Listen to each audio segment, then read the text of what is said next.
Chapter 22: Building a Culture of Service, Ubuntu, and Accountability. To serve the people with integrity is not charity, it is a duty. To uplift the community is not an option, it is Ubuntu. For the custodianship republic to succeed, it must rest on a moral foundation as strong as its policies. No economic reform, land expropriation, or national strategy will endure if the culture of greediness, corruption, elitism, and individualism continues to dominate public service and governance. This chapter details how to rebuild the national ethic of Ubuntu, public integrity, participatory ethics, and moral custodianship, creating a citizenry and leadership committed to serving the common good. 1. Ubuntu as a national ethic of governance. Ubuntu, I am because we are, must be more than a slogan. It must become the official cultural compass guiding every state decision, policy, and public action. Action steps. Declare Ubuntu as a constitutional principle of public life and leadership conduct. Embed Ubuntu philosophy in the education system, public media, government service training, and legal interpretation. Establish Ubuntu civic hubs in each province, spaces for citizen education, cultural expression, conflict resolution, and grassroots planning. 2. Custodians, not politicians. Redefining public leadership. Leadership in the custodial republic is not a privilege or career. It is a temporary mandate of service to the people. New governance code. Replace the title of politician with custodian in all levels of public office. Require oaths of ethical custodianship, not party loyalty. Implement annual public reviews of custodian performance through citizen assemblies. Create community-based recall mechanisms for leaders who breach public trust or ethics. 3. Zero tolerance for corruption, capture, and elitism. South Africa's post-1994 corruption has poisoned public faith. A custodianship system must treat corruption as a crime against the people's dignity, future generation, and not just an economic issue. Anti-Corruption Plan. Establish an Independent Custodianship Integrity Commission, ICIC, to vet public servants and investigate all state-linked enrichment. Enforce lifetime bans from public service for those convicted of corruption or state capture.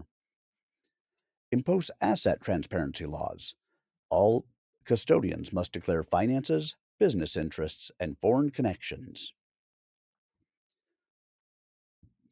End tenderpreneurship and state outsourcing for critical services. Prioritize public-owned delivery systems. 4. National service and youth civic duty. To cultivate generational pride and shared identity, every young citizen should contribute to building the nation beyond individual gain. Youth Ubuntu Service Plan. Introduce a 2-year national Ubuntu service program for youth aged 18 to 35 in areas like education, health, agriculture, tech, and rural development. Offer tertiary education credits and startup grants as incentives for completion. Make Ubuntu service a pathway into civil service, innovation grants, or cooperative leadership. Pair youth with elder mentors, reviving intergenerational wisdom transmission. 5. Transparent, participatory governance. Accountability is not just legal, it is cultural. The people must see, shape, and monitor how power is exercised in their name. Mechanisms for people-powered accountability. Launch a digital people's budget portal. Every citizen can track national and local budget allocations, tenders, and expenditures.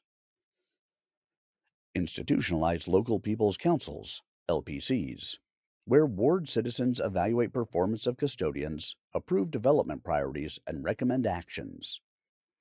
Mandate that every major decision, from land reallocation to service projects, include community verification forums. Train and deploy community integrity officers in every municipality to educate citizens on rights, anti corruption processes, and whistleblower protections. 6. Media, arts, and faith in the service of values. Culture is a battlefield. Ubuntu and custodianship values must saturate national storytelling, entertainment, and public consciousness. Cultural upliftment strategy. Launch a national Ubuntu broadcasting platform for values based content, youth programming, and indigenous languages. Support artists, writers, and filmmakers who reflect themes of service, solidarity, decolonialization, and community. Fund faith based and cultural leaders' civic roles in promoting morality, dignity, and anti greed ethics. Protect whistleblowers, investigate journalists, and public educators as heroes of democratic custodianship. 7. The people as the highest office. In the custodianship republic, the final authority is not parliament or presidency, it is the people. Every institution, program, and law must pass the test of public will and public interest. Constitutional safeguards. Require all long term policies, land, water, education, to include a People's Oversight Charter.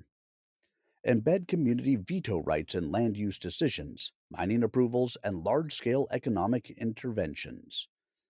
Codify the doctrine of popular sovereignty in national governance. No law, contract, or policy can override the will of the people. Final thoughts. The custodianship republic is more than a structure, it is a soul.